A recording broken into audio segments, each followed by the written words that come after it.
Air होस्टेसले जुन चिया र कफी प्यासेन्जरलाई दिन्छन् त्यो चिया र कफी न त उनीहरू आफूले खान्छन् न त पाइलटलाई नै दिन्छन्। तर आखिर यस्तो किन? के साँच्चै उनीहरू त्यो चिया र कफीमा केही मिक्स गर्छन् त? आजको भिडियोमा हामी प्लेन र प्लेन कम्पनीको बारेमा हिडन डार्क सिक्रेटको बारेमा भन्ने छौं, जुन जहाजको ओनर, पाइलट र एयर होस्टेसलाई मात्र थाहा हुन्छ। नम्बर 7, यदि कोही मान्छेको प्लेन उडिसकेपछि केही कारणले मृत्यु हुन्छ भने एयर होस्टेसले त्यो मान्छेलाई आरामले सिटमा राखिदिन्छन् र सकेसम्म उनीहरूले यो कुरा अरू प्यासेन्जरबाट लुकाउँछन्, किनभने प्लेनमा केही मान्छेको मृत्यु भएको छ भन्ने सुनेर सबै यात्रीहरूमा डरको सिर्जना हुन्छ र त्यही भागडरमा प्लेनको ब्यालेन्स बिग्रिन पनि सक्छ। त्यसैले उनीहरू सेफली प्लेन ल्यान्ड गरिसकेपछि मात्रै यसको बारेमा सबै प्यासेन्जरलाई जानकारी दिन्छन्। नम्बर 6, सेक्युरिटीको हिसाबले पनि अहिलेको कमर्सियल प्लेन धेरै नै अगाडि छ। त्यसैले कुनै पनि मान्छेले गन वा हात हतियार लुकाएर लैजान अलमोस्ट इम्पोसिबल नै हुन्छ।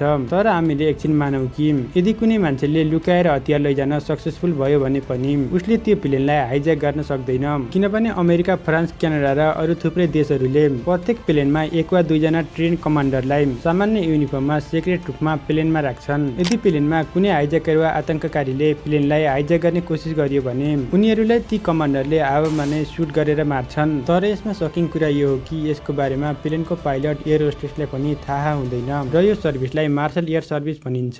नम्बर 5, जहाजमा यात्रा गर्ने मान्छेहरूले प्रायजसो यो खालको साइनलाई देखेकै हुन्छन्, जहाँबाट दुवैतिरको विङ्सलाई क्लियरली देख्न सकिन्छ। तर यो साइन प्यासेन्जरको लागि नभएर पाइलटको लागि बनाइएको हुन्छ। यदि कुनै पाइलटलाई महसुस भयो कि प्लेनको इन्जिनमा केही समस्या छ, त्यतिबेला उनीहरू यो साइन भएको ठाउँबाट प्लेनको दुवैतिरको विङ्सलाई क्लियरली हेर्न सक्छन्। Number 4, black box. Plane crash भएपछि ब्ल्याक बक्स हेरेर प्लेन किन क्र्यास भयो भन्ने कुराको एनालाइज गरिन्छ। तर रियालिटीमा ब्ल्याक बक्स ब्ल्याक कलरको नभएर ओरेन्ज कलरको हुन्छ।